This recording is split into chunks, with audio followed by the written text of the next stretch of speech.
you guys ready to survive Mars tutorial part 5 of 5? Well, we're about to get started.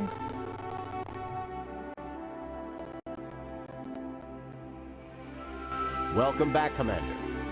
In this tutorial, you will manage a larger colony that consists of multiple domes.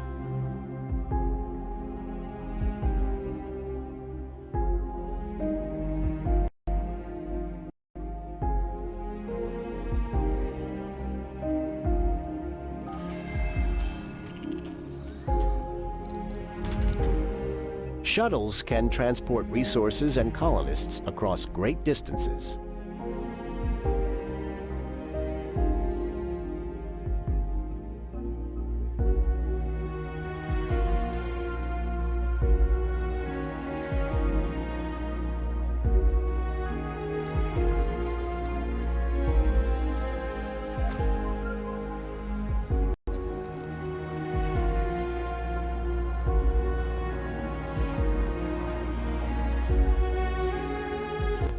Well, here I go building stuff again in places that I probably should have thought better of it.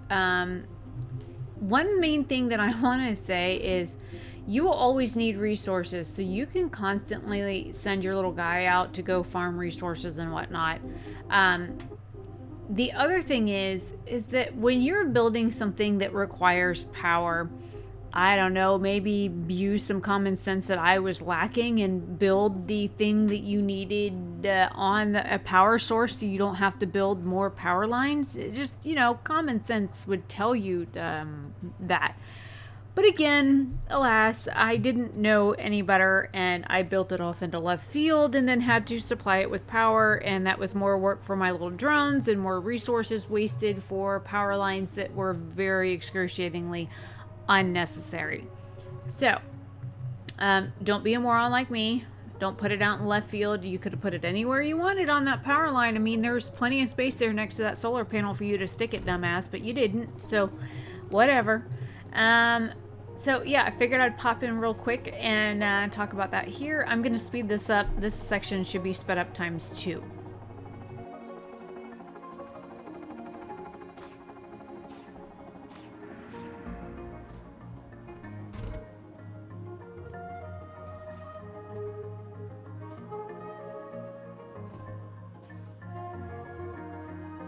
Now that we have operational shuttles, it's time to establish a mining dome.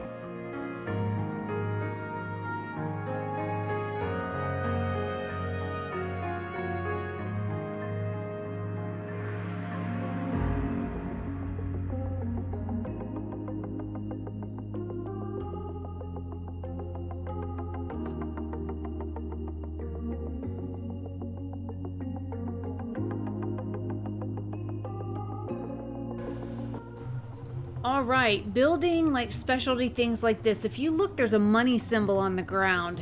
You can build your extractors directly on top of it, or you can build 2 or 3 near it. As long as it's close enough to that, you can build more than 1 in that spot. But again, when you're first starting out, build 1, leave room to build more if you want. The more buildings you have there, the more workers it's going to need, the more residents you're going to need in your building in order to work those. Because these are vicinity based. If you look, wherever your housing is going to be close to that is who's going to work in that building. So also knowing your work shifts and things like that will also be it'll be one of those things. So keep that in mind when building buildings. They need to be within there's a dome like hexagon shape that shows you how far out you can go and that kind of thing. So keep that in mind. There are no colonists in the mining dome. We must provide living space for the colonists so they can move there.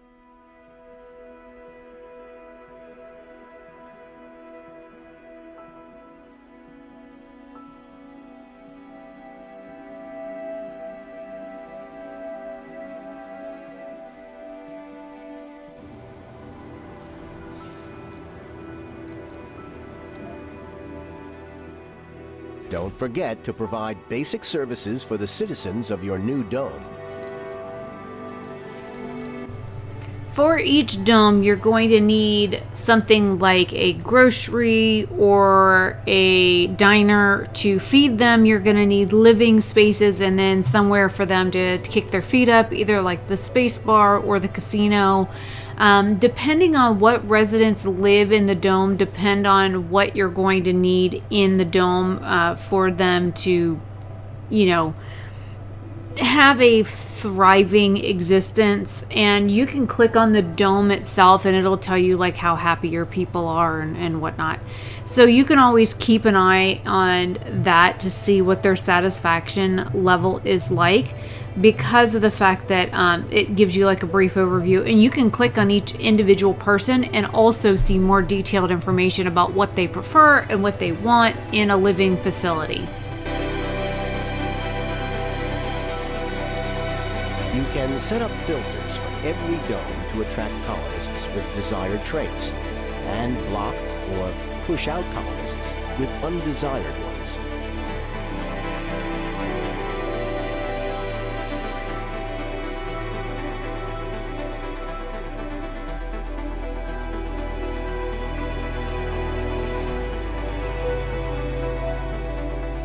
Being near a rare metals deposit, this dome is best suited as a mining hub, so it's best to encourage geologists to migrate here.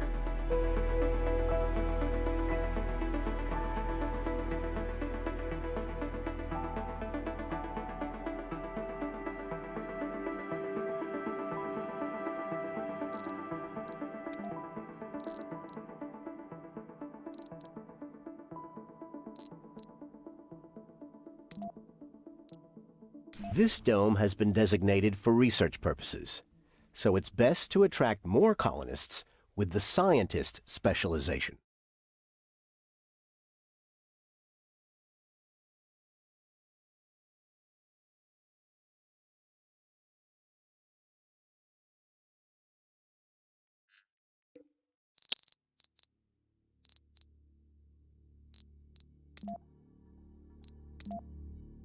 Colonists can migrate between domes using shuttles or walking when they are positioned close to one another.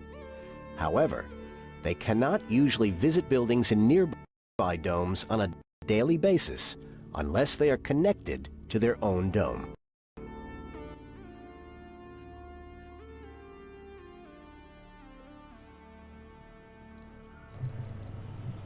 In previous tutorials, I have talked about, putting pathways between the two domes and whatnot. You also have to make sure that your domes are not too close together, because when you build that passageway from one dome to the other, it basically blocks traffic between them. So in order to be able to move resources back and forth in an area, but also allow your residents to walk back and forth in an area, you can build what is called a passageway, like build over things, so that your little RC trucks and your little guys can run back and forth over a passageway to get over the tunnel system that you build for your people to go back and forth. So where I put that was, a little bit too close to the other one. It was a little bit closer than what was recommended by the game, so I should have built it a little further out. But again, it's one of those things that you learn as you're playing. Try not to make the same mistakes that I did, is basically what I'm saying. But yeah, if I had gone back a little bit further, I would have had more space to put a passageway between the domes and built a little road to go over it so that my little guys could go back and forth with no problem. Construct 2 farms in the new dome. They will be used as workplaces for the colonists in the old dome once the domes are connected.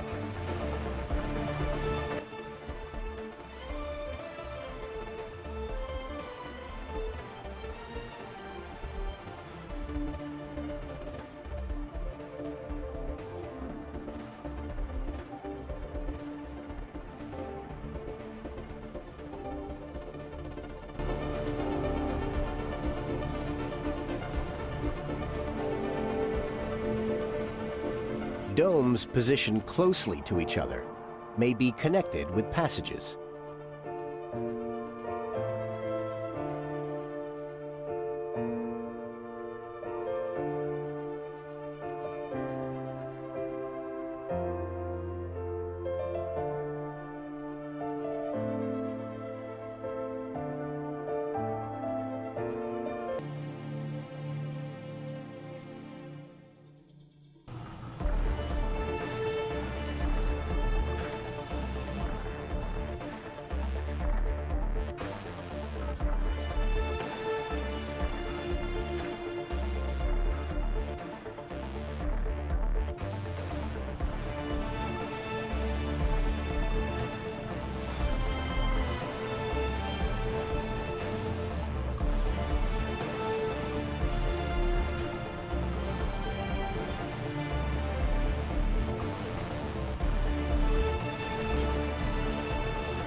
Good job.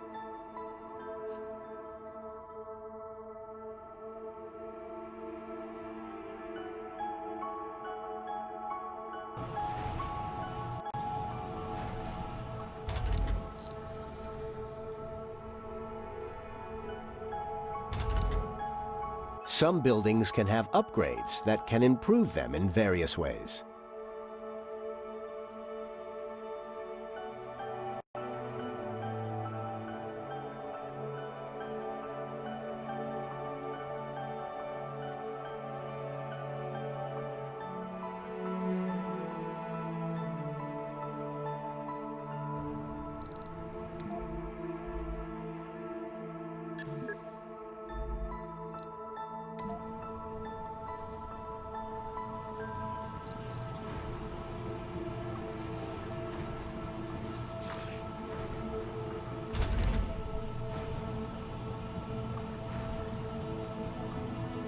Crop failure reported.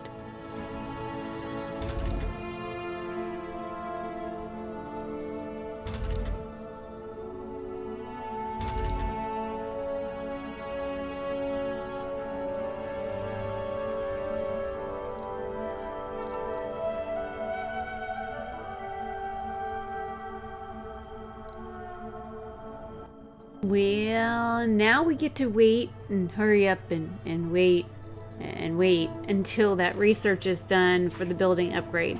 When you're working with your hydroponics farm, if you look, there's 3 little slots there for picking like resources that you can build and whatnot between the 3 different major crops. You can select all 3 of those. Just put one and then go to the next slot down and pick another, and then the 3rd slot down, pick the 3rd. It just gives your people variety, and they take different times to make and whatnot. So that's usually what I do on that. But yeah, see, just waiting on research time. Are we done yet? How about now? Is it done? Anyways, so Waiting on the research before we can upgrade certain things, and yeah, we're getting towards the end of it. So as long as your people are fed and they're happy, you're good.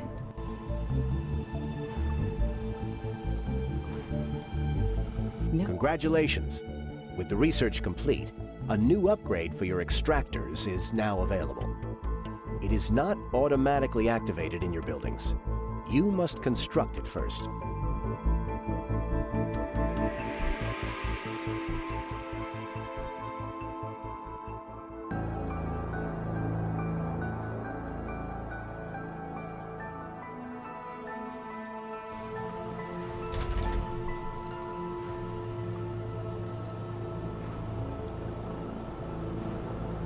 Nice work.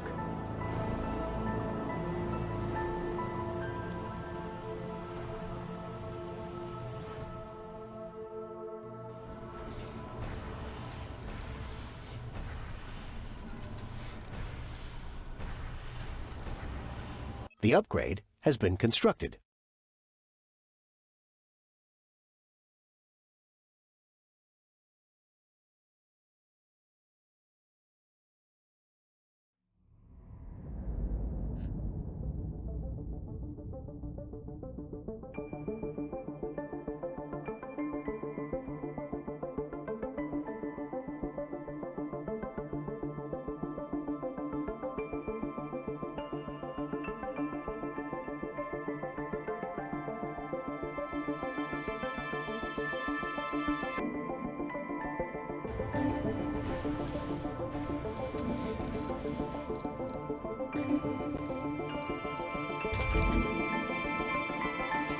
The command center is a treasure trove of information about the colony.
Congratulations, Commander.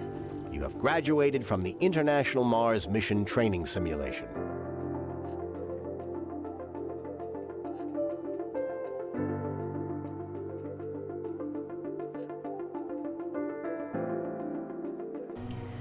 Well, if you guys made it this far, then let me know what you think. This is the end of tutorial 5 out of 5.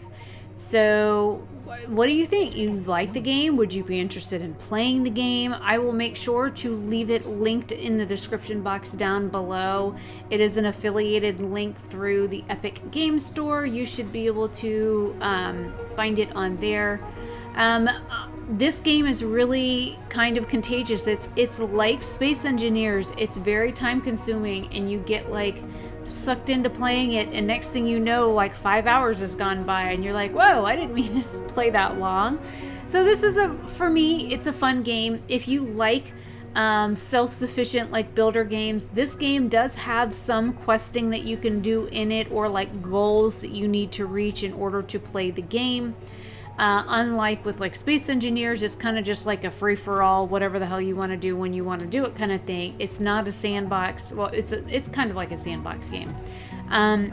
So if you like space-type games and you like to be able to do what you want to do and build how you want to build, these are just helpful guidelines and what works the best. And I got a rocket that needs to be pulled. So this is gameplay from like other gameplay that I did. So yeah, let me know what you guys think in the comment section down below, and I will see you guys in another video.